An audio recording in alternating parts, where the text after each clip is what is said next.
nós vamos ler os versículos 19 e 20 de Atos capítulo 20.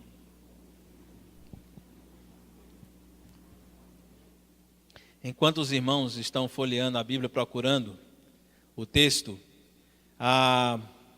quero lembrar para vocês que Paulo fez 3 viagens missionárias. E nós estamos falando do fim da sua última viagem missionária.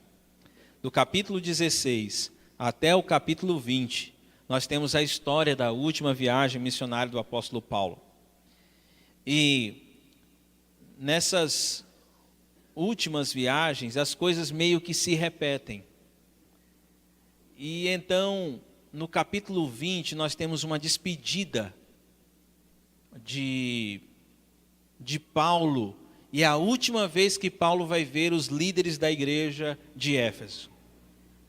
Então, são palavras preciosas que Paulo diz, e ele descreve aqui um pouco do que ele viveu durante todo o seu ministério. Princípios preciosos para nossas vidas, 2 dos quais nós compartilhamos com os irmãos na última mensagem, e hoje eu gostaria de continuar. Vamos ler esses 2 versículos. O texto diz assim: servi ao Senhor com toda a humildade e com lágrimas, sendo severamente provado pelas conspirações dos judeus. Vocês sabem que não deixei de pregar-lhes nada que fosse proveitoso, mas ensinei-lhes tudo publicamente e de casa em casa. Amém? Quantos conseguiram memorizar Atos capítulo 20, versículo 19? Levanta a mão. Gente, que multidão. Eu acredito que agora, nessa semana, os irmãos vão ter a tarefa de memorizar o versículo 20. Então, alguns vão ter a tarefa de memorizar o versículo 19 e 20. Não é verdade? Mas a dica que a gente teve no treinamento do autoconfrontação, se você escreve um versículozinho e põe no bolso, e antes de cada refeição você lê o versículo 5 vezes, e no intervalo entre as refeições você lê mais 5 vezes, você memoriza o versículo. Não precisa fazer muito esforço, não. Só pega, antes do almoço da refeição, irmão, espera bem aí, antes, pessoal aqui de casa, antes de a gente comer, vamos ler logo bem aqui 5 vezes esse versículo.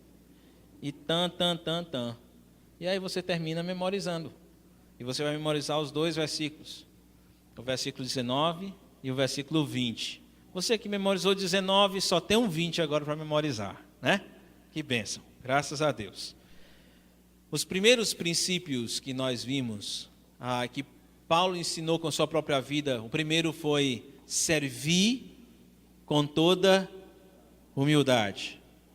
Qualquer pessoa que queira servir, evangelizando, discipulando, liderando, cuidando de alguém, precisa compreender que ele é um servo e que ele não pode ostentar nada pelo fato de estar na liderança. Precisa se considerar como o maior dos pecadores. Precisa considerar-se limitado. Precisa considerar-se como alguém que não tem capacidade alguma para ajudar o outro, a não ser que Deus faça isso através dele. Além disso, o apóstolo Paulo serviu com lágrimas. Dado o fato que o apóstolo Paulo não é uma pessoa seca e fria enquanto serve. Pelo contrário, é alguém que sentia aquilo que vivia. Quando ele olhava e percebia pessoas que estavam desobedecendo ao Senhor, ele chorava. Quando ele via pessoas que estavam sofrendo em meio a aflições e problemas do dia a dia, ele sentia a dor junto com aquelas pessoas. Ele olhava o coração de Deus e respondia segundo o coração de Deus. Se era uma situação em que Deus se alegrava, Paulo se alegrava. Se era uma situação que Deus se entristecia, Paulo se entristecia. E a maior sensibilidade de Paulo era para com Deus mesmo. E essa foi a segunda lição que nós aprendemos nessa conversa de Paulo com esses líderes.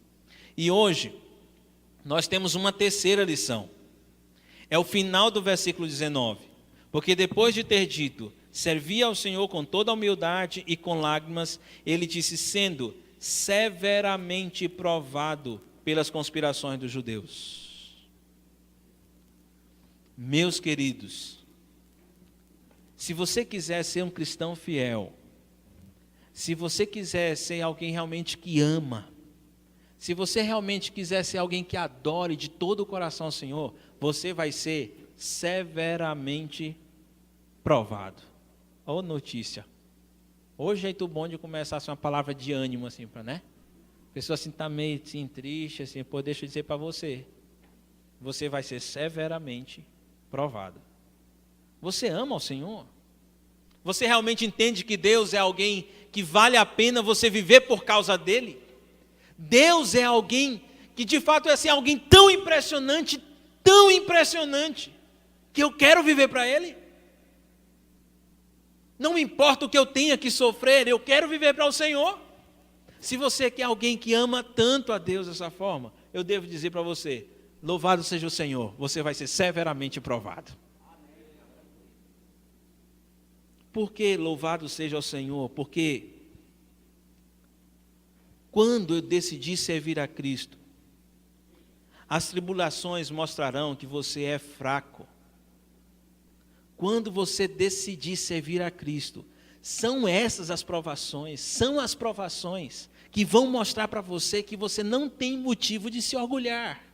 E quando você percebe que não tem motivo de se orgulhar, Deus disse, esse é um vaso perfeito para usar. Porque ninguém vai chamar a atenção para o vaso. As pessoas vão ver no vaso a essência dele e vão dizer glória a Deus que está dentro do vaso. Mas quando o vaso ele começa a ficar se pintando, quando o vaso começa a reclamar porque tem umas rachaduras e queria que Deus desse uma caprichada, uma maquiada ali para a impressão diante das pessoas ficar boa, aí o Senhor diz, não, eu não posso usar você,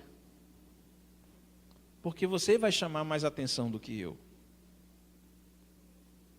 Mas quando você está todo quebrado, todo arrebentado, e no meio todo esse quebrantamento, você toca na vida de alguém, e essa pessoa é curada. Você fala alguma coisa para alguém, e essa pessoa é abençoada. Você aconselha alguém, e essa pessoa sai animada. Você é usado por Deus, todo quebrado. As pessoas dizem, eu tenho certeza, foi Deus que fez isso aí. Foi Deus que usou você. Quando nós estamos completamente quebrados, meus queridos, somos as pessoas mais úteis ao Senhor. Eu queria que você deixasse Atos 20 marcado na sua Bíblia, deixa ele guardado, mas você fosse para 2 Coríntios. E você fosse para 2 Coríntios 11.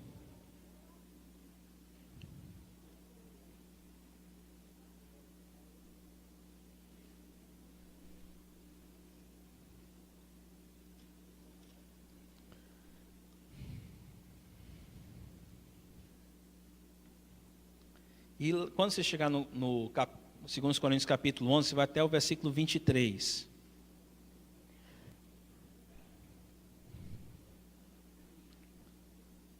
Porque Paulo diz assim, são eles servos de Cristo?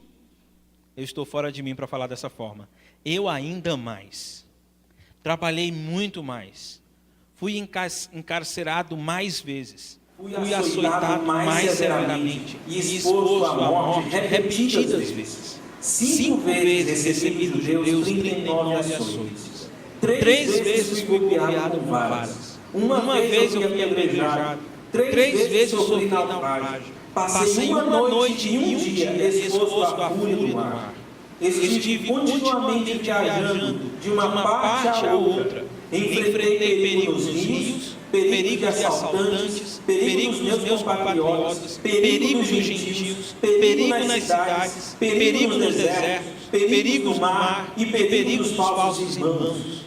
Trabalhei arduamente, muitas vezes fiquei sem dormir, passei fome e sede, muitas vezes fiquei em jejum, suportei frio e nudez. Além disso, enfrentei diariamente uma pressão interior, a saber, a minha preocupação com todas as igrejas. Quem está fraco, que eu não me sinta fraco? Quem não se escandaliza que eu não me queime por dentro? Se devo orgulhar-me, que seja nas coisas que mostram a minha fraqueza. Se eu quero me orgulhar alguma coisa, eu quero me orgulhar naquilo que eu sofri, naquilo que me deixou só os pedaços, naquilo que me deixou minguando, naquilo que me deixou esvaziado de qualquer poder pessoal. Aqueles momentos onde eu percebi que não era inteligente bastante. Aquele momento que eu percebi que eu não conhecia tudo da Bíblia. Aquele momento em que eu reconheci que eu não tinha poder. Aquele momento que eu percebi que a quantidade de pessoas que pediam ajuda era maior do que eu podia ajudar. Aqueles momentos em que eu percebi que eu não tinha um coração tão forte, tão corajoso para seguir no ministério. Aqueles momentos em que fui quebrado, aqueles momentos que fui esmiuçado, aquele momento que fui colocado no pó. Naquele momento eu tive que correr para o Senhor. Tive de ajoelhar diante do Senhor. E foi em momentos como esse, onde alguém chegava e dizia: Deus foi usado por você. Ou Deus foi usado. Usou você. Deus falou no meu coração através da sua vida. Quantas e quantas vezes já somei esse culto cansado? Quantas e quantas vezes eu vinha da minha casa com o coração chorando, porque havia pecado, porque havia me irritado? Quantas e quantas vezes eu tive que subir nesse culto, eu tive que sair de casa para visitar meu irmão, para ouvir a necessidade dele, quando em minha casa havia alguém da minha família precisando da minha ajuda também. Quantas e quantas vezes? Quantas e quantas vezes eu tive que sorrir para alguém, para dar ânimo para ele, quando meu coração estava chorando, quando meu coração estava sofrendo. E eu dizia: Senhor, eu não tenho condições de ajudar. Hoje eu não tenho a mínima condição de pregar. Eu não tenho condições de sair de casa hoje, porque eu me sinto completamente incapacitado para isso, indigno para isso. Em situações como essa, o Senhor diz: você está no bom, Deus ama você. É assim que eu vou usar você. Porque desse jeito você vai ver que o poder que sempre operou na sua vida não vinha de você. O poder era meu. A excelência do poder é meu. E sabe, meu irmão, você que é líder de célula, eu sei que algumas vezes você tem se sentido limitado diante da quantidade de pedidos. Porque nós temos hoje células que chegam a 32 pessoas, se eu não estiver errado aqui as estatísticas.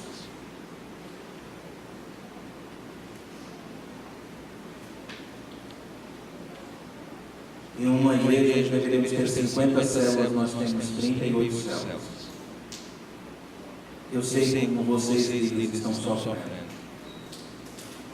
Eu sei como vocês estão sendo quebrados por Deus. Mas eu quero dizer, se você de fato está se sentindo incapaz para fazer o que você tem que fazer, você está no momento certo de Deus usar você. Se você está naquela situação em que você diz: eu não tenho a mínima condição de ajudar ninguém, então essa hora diz: agora você é útil para mim.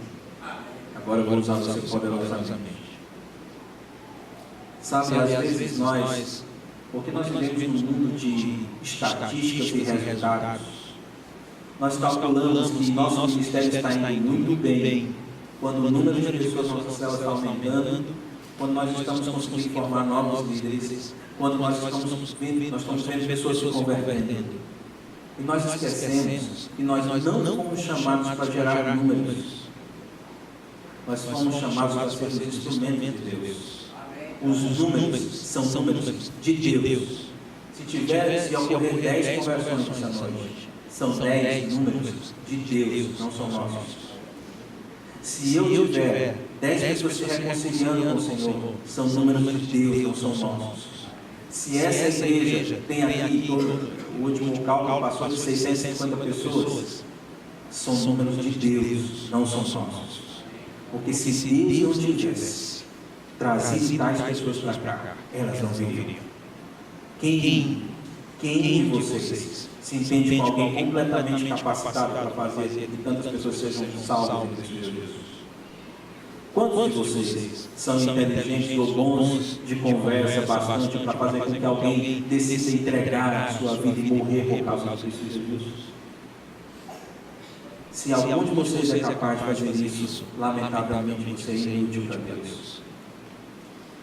Porque o que Deus usa é o seu poder, porque a excelência do poder está no Senhor. E Paulo era um homem extremamente capacitado. Um homem muito inteligente, de uma família rica. Saiu de Tarso, veio estudar em Jerusalém, na melhor escola que havia. Ele foi o melhor aluno de Gamaliel. Um homem que sabia falar grego, aramaico e sabia falar latim.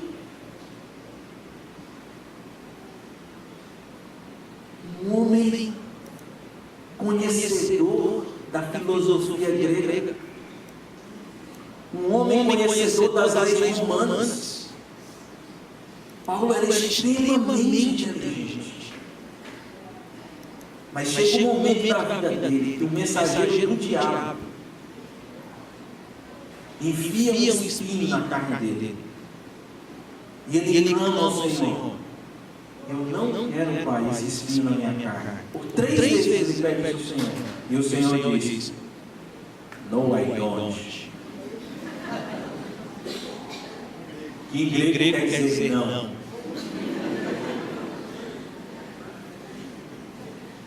Eu não tiro o espinho. Sabe quando eu vou tirar o espinho de você, Paulo? Porque tu é bom demais. Tu é inteligente demais. E eu te fiz enxergar e ter uma visão que nenhum homem na história teve. Eu te levei para ver o terceiro céu. E para que essas visões, Paulo, e para que aquilo que você é, não deixe você um cara orgulhoso, eu vou deixar você sofrendo com Satanás acusando você o tempo todo. Com Satanás despertando você o tempo todo.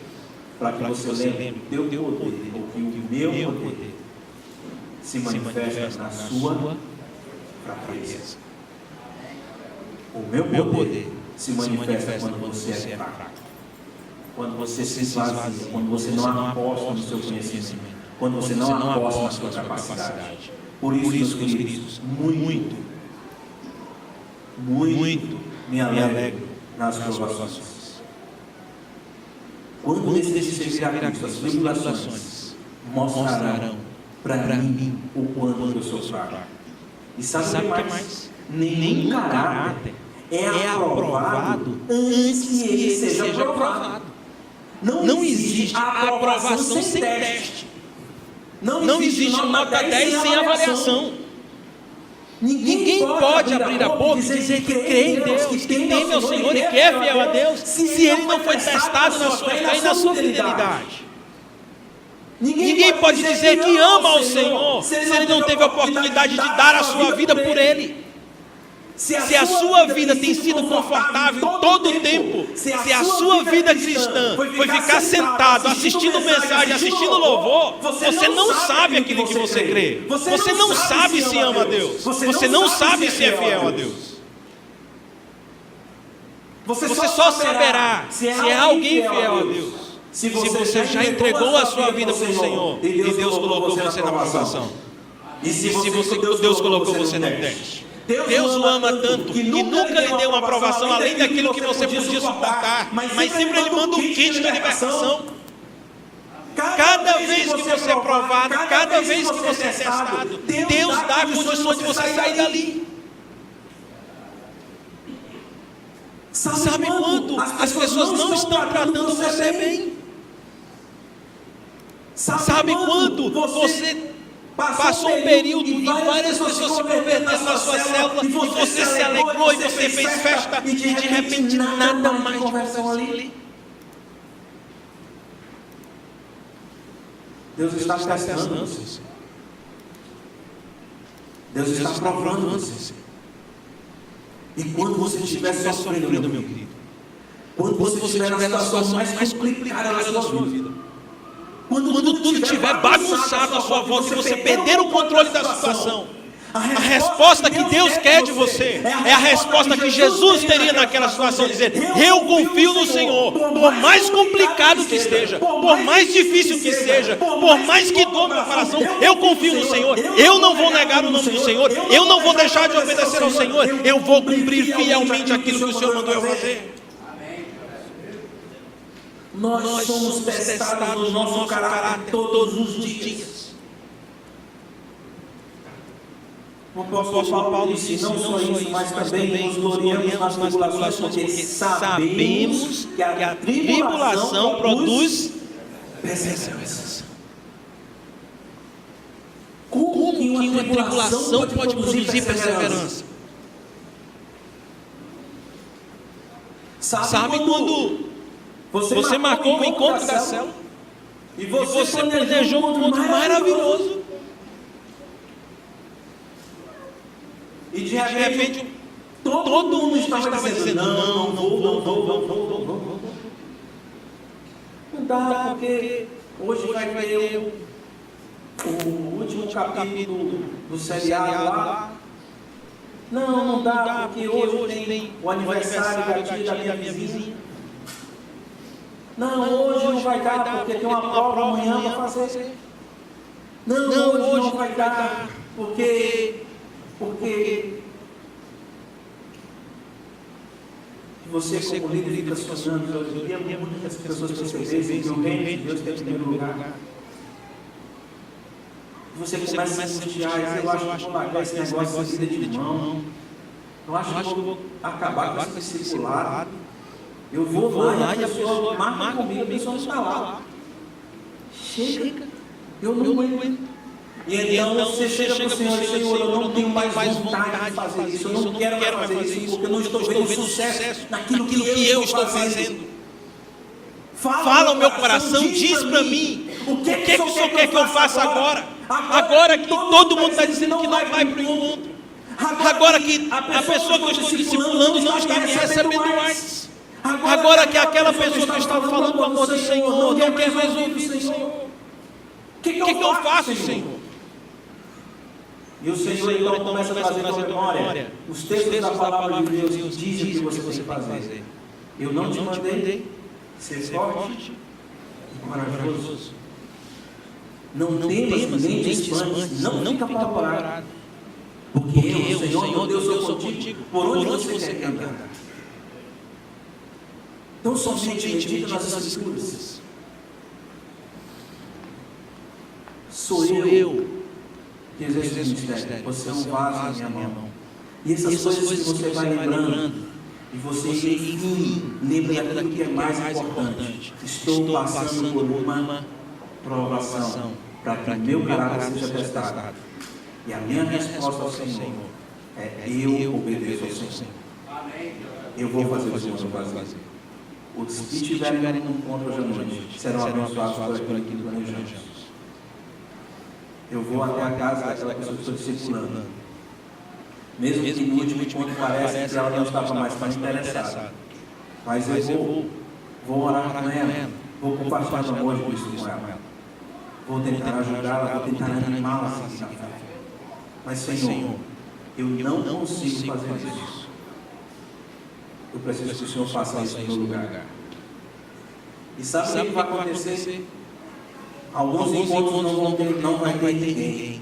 Não vai ter aqueles 30 que você queria, ou os 20 que você planejou, que era todo mundo da célula. E só foi 2. E naqueles 2 que foram, eram 2 pessoas que Deus queria usar você para tratar o coração delas, para abençoar a vida delas. E quando você percebe que foi usado por Deus para abençoar aquelas 2 vidas, você volta para cá e diz: Senhor, agora eu entendi. Eu não poderia ter desistido por causa daqueles que disseram não. Eu deveria ter ido. E essa experiência gera-nos a capacidade na próxima vez que isso acontecer, você vai fazer a mesma coisa que você já fez antes. E você já viu como Deus usou você, como Deus abençoou você. Você já passou por essa tribulação antes, por essa provação antes. E agora quando ela vem de novo, eu lembro Da outra vez aconteceu a mesma coisa, mas Deus foi fiel, Deus me sustentou, Deus me levantou. Deus nos usou. Se Ele nos usou uma vez, Ele pode nos usar quantas vezes Ele quiser. Cada provação, meus queridos, são oportunidades de testar o nosso caráter e sermos aprovados por Deus. É a prova da sua fé que produz perseverança. Tiago 3. É a prova daquilo que você crê. Você não diz que crê. Então vamos testar isso que você diz que crê. Quando você passar por essa provação, ostentando a sua fé, você será capaz, nas próximas provações, de passar com mais facilidade. E as provas que devem ser respondidas justamente por causa disso, com graça e alegria. É interessante que o apóstolo Paulo, em 1 Coríntios 4, ele fala o seguinte: até agora estamos passando fome, sede e necessidade de roupas. Só uma pausa aqui. O apóstolo Paulo passando fome, passando sede e faltando roupa. Isso não soa estranho com alguma coisa que nós temos ouvido por aí na televisão? Um homem fiel, um guerreiro de Deus, que combateu o combate da fé e guardou a sua fé. Mas tudo bem, passando fome, sede e necessidade de roupas. Estamos sendo tratados brutalmente. Não temos resistência certa e trabalhamos arduamente com nossas próprias mãos. Como você deve reagir quando você estiver passando por provação? Quando somos amaldiçoados, abençoamos. Quando perseguidos, suportamos. Quando caluniados, respondemos amavelmente. Até agora nós tornamos a história da terra lixo do mundo. Sim, meus queridos. Nós vamos responder as provações com graça. As coisas estão se quebrando na sua vida. As coisas estão meio bagunçadas na sua vida. Você perdeu o controle de toda a situação. Mas você diz: isso não me atrapalha de ser um servo fiel do Senhor. Meus problemas não me atrapalham de cumprir o propósito de Deus na minha vida. E eu vou suportar toda a provação. Eu vou abençoar todos os que me amaldiçoarem. E eu vou amar a todos que me injuriarem. A minha resposta. Sabe, meus queridos, considerem como motivo de grande alegria o fato de passarem por diversas provações. Grande alegria o fato de passarem por diversas provações.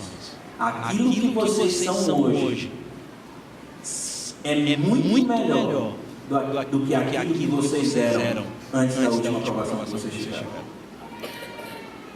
Aquilo que vocês são hoje na fé é muito mais maduro do que aquilo que vocês eram quando passaram pela última provação. Portanto, se alegre. Sabe quando estiver chegando, a coisa estiver pegando, o negócio estiver complicado, você solta um sorriso para Deus, Senhor, é teste, não é? É a avaliação, né, Pai? Quer dizer que é para aguentar o tranco aqui, porque depois vem o 10. E eu quero dizer para o Senhor, se é assim, eu não quero que a aprovação acabe agora. Se é assim, o que eu quero é ouvir do Senhor: servo bom e fiel. Você foi fiel naquilo que eu mandei você fazer. Mais do que ver a aprovação passando, mais do que ver o sofrimento passando, eu quero ouvir do Senhor: Tu és o meu filho amado, de quem me agrado. Porque mais importante do que a alívio das minhas dores é o amor que o Senhor tem por mim. É a presença do Senhor na minha vida. É o que o Senhor faz. É quem o Senhor é. O Senhor é meu Pai, eu sou teu filho. O Senhor é meu Deus. Eu faço parte do teu povo. O Senhor é meu rei. Eu sou teu servo. Eu sou teu súdito. E para mim é o maior prazer saber que estou agradando a Ti. Por isso, Pai, se é avaliação, se é teste que o Senhor está mandando para a minha vida, a coisa que eu mais quero não é que a aprovação passe. O que eu mais quero é ser aprovado. E eu vou ficar muito feliz em saber. O Senhor está tão preocupado comigo. O Senhor quer fazer com que eu me torne um crente mais maduro. E por isso Ele mandou essa aprovação para mim. Por isso me alegro no Senhor. Portanto, meus irmãos, guardem no coração que Paulo foi severamente provado no seu ministério, como diz Atos capítulo 20, versículo 19. E no versículo 20, ele passa mais, ou lembra aos discípulos mais uma instrução. Vocês sabem que nada deixei de pregar-lhe, vocês sabem que não deixei de pregar-lhes nada que fosse proveitoso, mas ensinei tudo publicamente e de casa em casa. Paulo disse: eu ensinei tudo a vocês. Eu não me cansei de ensinar a vocês. Eu não abri mão de ensinar a vocês. Mas por quê? Sabe, meus queridos, todos nós, todos os dias passamos por situações que temos que tomar decisões. Eu devo aceitar ou não esse emprego? Eu devo aceitar ou não namorar com essa pessoa? Eu devo aceitar ou não me casar com essa pessoa? Eu devo aceitar ou não esse pedido para negar a presença de alguém aqui? Eu preciso aceitar, fazer isso ou não fazer isso? Aquele cara do trabalho está me perseguindo. Aquela pessoa do colégio não me dá atenção e não me fornece a sua amizade. O que eu tenho que fazer agora? A maioria das pessoas usa os próprios desejos para tomar as decisões. Porque a coisa que eu mais desejo fazer agora é largar a mão na cara daquele filho de uma mãe. Mãe dele. A coisa que eu mais quero agora é provocar a demissão daquele meu colega. Tomara que na hora que esse cara sair da rua, o carro... Não, você não fala isso. Nunca passou isso na sua cabeça.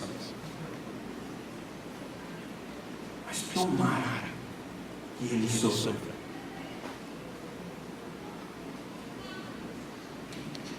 Tudo isso é desejo do coração, que às vezes influencia você a decidir: eu vou acordar mais cedo para estar com o Senhor, para conversar com Ele, para estudar a sua palavra. Eu vou dormir mais tarde para estudar a palavra do Senhor. O que eu vou fazer agora? Eu vou assistir um programa legal na televisão ou eu vou sair para visitar um amigo meu? O que eu vou fazer agora? Ganhar mais dinheiro ou discipular uma pessoa? Ele vai desejar o coração influenciar você, vão tentar sugerir para você algumas coisas que você pode fazer. Uma outra sugestão para a sua vida são os conselhos que você ouve dos amigos, até dos pais, até dos professores. Conselhos esses que são às vezes duvidosos. Eu li uma vez que um pai disse para o filho: meu filho, nunca comece uma briga. Mas se ela começar, pode terminar. Varada. Se apanhar na rua, em casa. Também já vi essa. Conselhos de pais que querem mostrar que desejam que os filhos sejam homens, cabacudo, corajoso, e não quer filho fraco dentro de casa. Conselhos mais diversos. Filho, não traga desafio para casa. Resolva logo lá. Deixa de ser mole.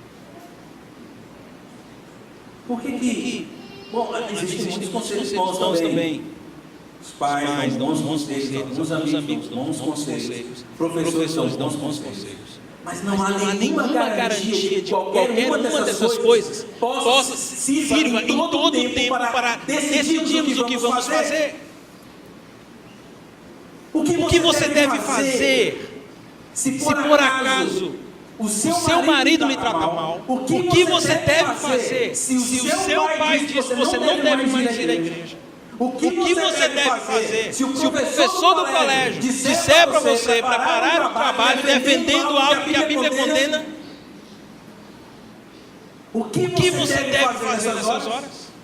O que você deve fazer se encontrar R$100 no chão? Agora deu. Os outros eu estava entendendo, mas não que fazer. Agora fica até com medo de responder. O que eu devo fazer nessas situações? O que eu devo fazer se eu me sentir angustiado? O que eu devo fazer se eu estiver com depressão? O que eu devo fazer se eu estiver com medo? O que eu devo fazer se sou um viciado? O que devo fazer se eu tenho um pecado escravizador? O que eu devo fazer se eu não estou fazendo a minha devocional? O que eu devo fazer se eu não estou gostando da oração? Os seus desejos, os conselhos do mundo, os conselhos dos seus pais, os conselhos dos seus mestres não vão servir se eles não fluírem da palavra do Senhor. Tudo o que precisamos para viver, meus irmãos, vem de conhecer a Deus plenamente. Guarde esse coração. Tudo o que precisamos para viver vem do conhecer a Deus plenamente. Graça e paz lhe sejam multiplicadas, disse o apóstolo Pedro, pelo pleno conhecimento de Deus. Veja, graça e paz lhe sejam multiplicadas pelo pleno conhecimento de Deus. Fazendo a leitura do texto de trás para frente, ficaria assim: através ou pelo pleno conhecimento de Deus e de Jesus Cristo, graça e paz lhe sejam multiplicadas. Você quer paz na sua vida? Você quer que Deus haja graciosamente na sua vida? Conheça Deus plenamente.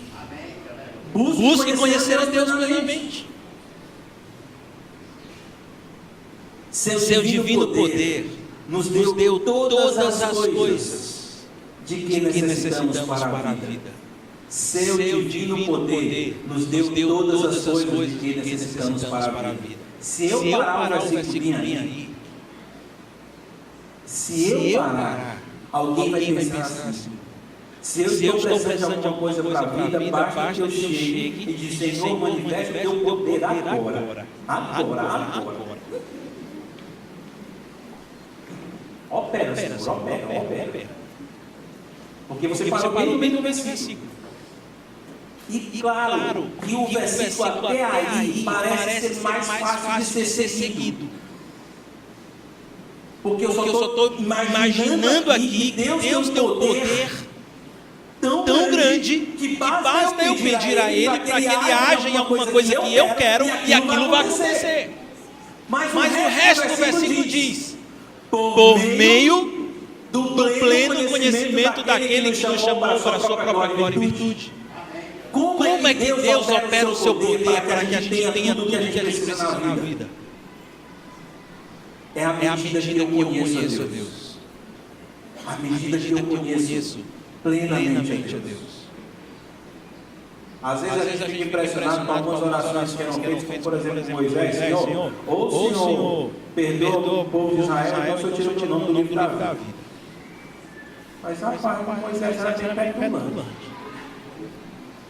Só que eu não posso avaliar a oração de Moisés e querer eu fazer a mesma oração que Moisés fazia, porque Moisés é muito diferente de mim. Porque Moisés conversava com Deus face a face. Moisés conhecia a Deus muito mais do que os irmãos estão aqui. Conhecer plenamente a Deus nos faz compreender o que nós precisamos pedir a Deus. Conhecer plenamente a Deus nos faz compreender aquilo que Deus quer que a gente peça. E uma vez uma pessoa disse: eu não sei, ou eu não tenho encontrado todas as respostas às perguntas que eu faço a Deus. E eu disse para ela: você tem feito as perguntas que Deus quer que você faça?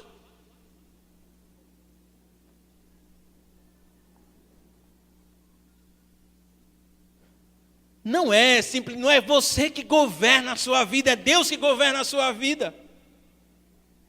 E Deus não vai dar a resposta a todas as suas perguntas, porque muitas das perguntas que você faz, você só faz porque você não conhece Ele. Senhor, por que você permitiu que eu perdesse o meu emprego?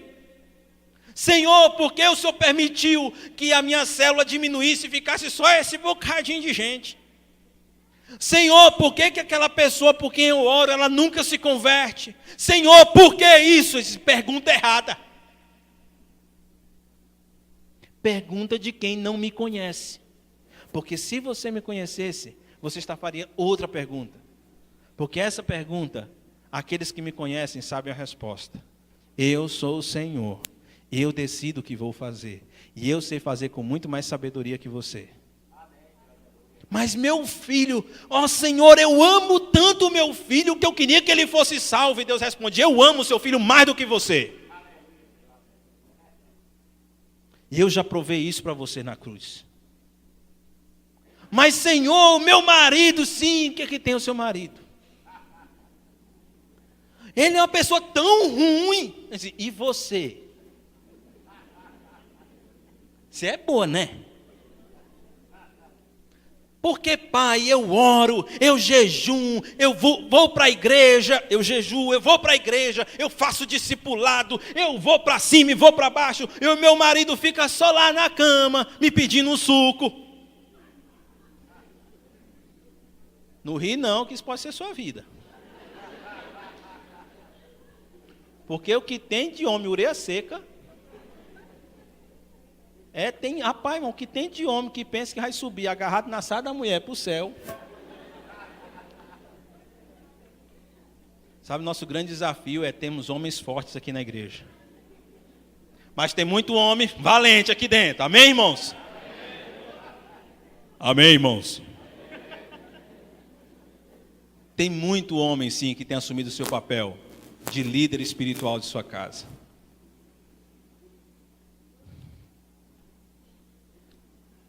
Mas se eu conheço o Senhor plenamente, eu entenderia, por pior que seja o meu cônjuge, eu devo aceitá-lo, porque, comparando a minha vida com Deus, eu sou pior para Deus do que o meu cônjuge é para mim. E Deus me perdoou. E Deus cuida de mim. E Deus me ama. Deus me aceita com as debilidades que eu ainda tenho. E sempre que eu chego e peço perdão para Deus, um perdão meio michuruca, um perdão, um arrependimento que nem é digno do tamanho do nosso pecado. Deus diz, tá bom, eu amo você, eu perdoo você. Se Deus faz assim comigo, por que eu não faria isso com meu cônjuge? Por que eu não perdoaria as fragilidades da minha esposa? Por que eu não perdoaria as fragilidades do meu marido? Por que eu não perdoaria as fragilidades do meu pai? Por que você não perdoa os erros que seus pais cometeram? Por que você não perdoa os erros que seus filhos cometeram? Eles são muito ruins. Se comparado a você, talvez. Mas se você comparar a sua vida com Deus, a discrepância é muito maior. E Deus perdoou. Entende, irmãos, quando nós vamos conhecendo a Deus, à medida que nos aproximamos dEle e vamos conhecendo Ele plenamente, temos mais facilidade para lidarmos com a vida. Podemos lidar com simplicidade, sem desespero. À medida que os discípulos iam crescendo, eles iam aprendendo mais do Senhor. Eu estava compartilhando hoje com a irmã que está passando por uma tribulação. E eu disse para ela, olha, é impressionante que Jesus estava no fundo do barco e o povo estava apavorado. Imagine se fosse o cão dormindo lá.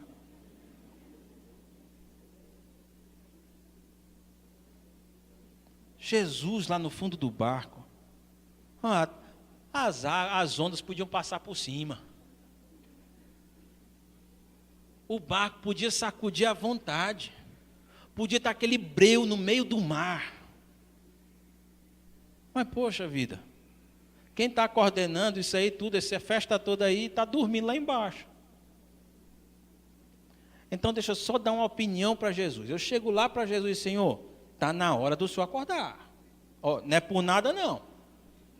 Mas está na hora do Senhor se levantar, porque aí está bom.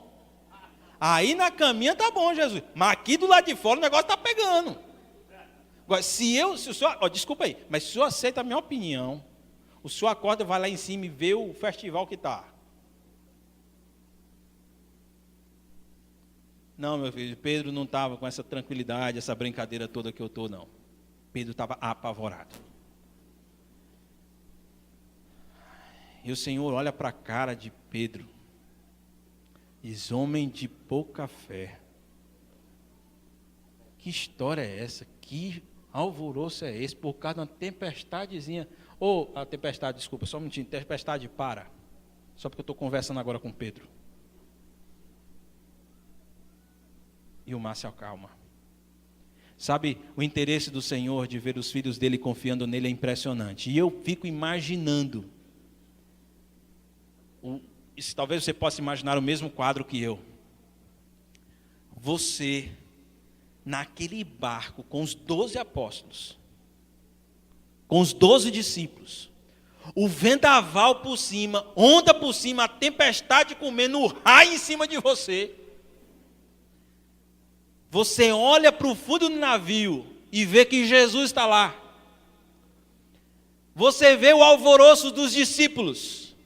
Você senta no navio e começa: cada vez que a minha fé é provada. E Pedro: rapaz, para de cantar e ajuda a segurar aqui o negócio. Tu me dás a chance de crescer um pouco mais. As montanhas e vales, desertos e mares que atravesso me levam. Pleno conhecimento daquele que nos chamou. Deus está colocando a provação e a tempestade para você ir para perto dele. Para você se juntar a ele. Assim, olha, vem me conhecer. Se você crer, verá a glória de Deus. Me conheça e saiba quem eu sou. Tudo o que precisamos para a vida vem de conhecer a Deus plenamente. E o apóstolo Paulo diz aos Colossenses: nós o proclamamos, advertindo e ensinando a cada um, individualmente, com toda a sabedoria, a fim de que apresentemos todo o homem perfeito em Cristo. Paulo tinha essa preocupação de instruir os irmãos. Eu tenho que ensinar, porque se eu ensinar essas pessoas sobre Deus, se eu der a elas condições de conhecerem a Deus, se eu expor nas Escrituras quem é esse Deus maravilhoso, eu sei que elas vão saber viver o dia a dia, eu sei que elas vão saber andar cada dia, dar cada passo, eu sei, por isso eu não vou me cansar de ensinar a palavra do Senhor. E nesse versículo em Colossenses 1:28, nós temos algo interessante. É que Paulo usa os verbos no plural. Nós o proclamamos. Nós proclamamos advertindo e ensinando a cada um. Sabe o que Paulo estava ensinando aqui? Deixa eu só dizer, no versículo seguinte, se você tiver com a sua Bíblia aberta nesse texto, no versículo seguinte, Paulo sai do nós e vai para o eu. Eu me esforço. Isso porque o versículo 29 fala de Paulo, o versículo 28 fala da igreja. A igreja é que proclama, advertindo e ensinando a cada um. E a palavra que está aqui, parta no grego, quer dizer individualmente. No versículo 20 de Atos 20, nós vemos Paulo dizendo: eu não deixei de ensinar a vocês, ensinei-lhes tudo, publicamente e de casa em casa. Isso quer dizer, o ensino das Escrituras, ela não pode ficar só do púlpito. Ela tem que ir para a vida cotidiana. Cada um de vocês tem responsabilidade de ensinar as Escrituras aos outros. De advertir quando estiveram no erro. Ensinar aquilo que eles não sabem ainda. Cada um de nós. Paulo entendia, o ensino era algo público e algo privado também. Não podia ficar uma asa apenas dessa igreja. funcionando. As duas asas precisam funcionar. Por isso é que nós temos não só a pregação do púlpito, mas durante a semana temos as células se encontrando, os discipulados acontecendo, as parcerias acontecendo, para que o ensino que saiu aqui do púlpito seja mastigado durante a semana. E eu tenho a convicção de que cada um de vocês entendeu o que foi pregado. Individualmente, era essa a intenção de Paulo. Quando escreveu aos Efésios, ele disse: de Cristo, todo o corpo, ajustado e unido pelo auxílio de todas as juntas. Nós somos um corpo e todas as juntas devem auxiliar, devem ajudar no crescimento e na edificação em amor. Você ama o Senhor? O que você está aprendendo a outro, ensina o pessoal da sua célula durante a semana. Estava ouvindo hoje o testemunho de uma irmã. A mensagem não acabou, mas por hoje eu estou terminando. E quero terminar contando essa história. Uma irmã disse: Dário, eu conversei com algumas pessoas. E tem várias pessoas em nossa igreja que têm medo ou não têm segurança de que estão salvas. E ainda afirmam que ninguém pode declarar que alguém que está salvo. E é incrível, quantas vezes já foi pregado nesse púlpito: crê no Senhor Jesus Cristo e serás salvo. Quantas vezes foi dito nesse púlpito: se você crer na palavra do Senhor e obedecê-la, você já passou da morte para a vida. Quantas vezes foi dito desse púlpito: aquele que vê a mim, de maneira nenhuma. E disse mais: ninguém é capaz de o arrebatar das minhas mãos. Quantas vezes foi dito aqui nesse púlpito que quem se arrepende e crê no Senhor recebe a vida eterna. Mas sabe o que é que acontece? O ensino do púlpito não é suficiente. Aquilo que está sendo ensinado aqui, aquilo que vocês ouviram hoje, vocês precisam estudar em casa. Vocês precisam conhecer esses textos bíblicos para ajudar outras pessoas que estão precisando. Você precisa sentar com seu discípulo, conversar com ele. Você entendeu o que foi ensinado? Você sabe lidar com a provação? Você entende que tudo que você precisa para a sua vida está na palavra do Senhor? Eu não entendi como é que pode tudo que eu preciso para a vida estar na palavra do Senhor. Pois agora vamos sentar e vamos conversar, porque eu vou ensinar para você. Eu quero ajudar você. Eu queria, meu querido, que você refletisse em duas coisas. Como você deve agir durante a provação que você estiver passando, ou como você deveria ter agido nessas situações, se você já passou por uma provação recentemente. Pense sobre isso. E eu queria que você fizesse as seguintes tarefas, que você lesse novamente Atos capítulo 16 até o capítulo 20. E eu queria que dessa vez você prestasse atenção sobre a forma como Paulo reagiu às provações. E a maneira como ele se dedicava ao ensino da palavra de Deus pelas cidades por onde ele passou. Atente para isso enquanto estiver lendo esses capítulos de Atos. Uma outra coisa que eu gostaria que você fizesse é que você parasse um tempo, ficasse um tempo com o seu discipulador, ou com o seu companheiro de fé, aquela pessoa que está mais perto de ti na fé. E que você compartilhasse aquilo que refletiu e os planos que você fez diante do Senhor. Eu pedi para você memorizar Atos 20, 19. Isso aqui que eu vou dizer é só para a elite da igreja.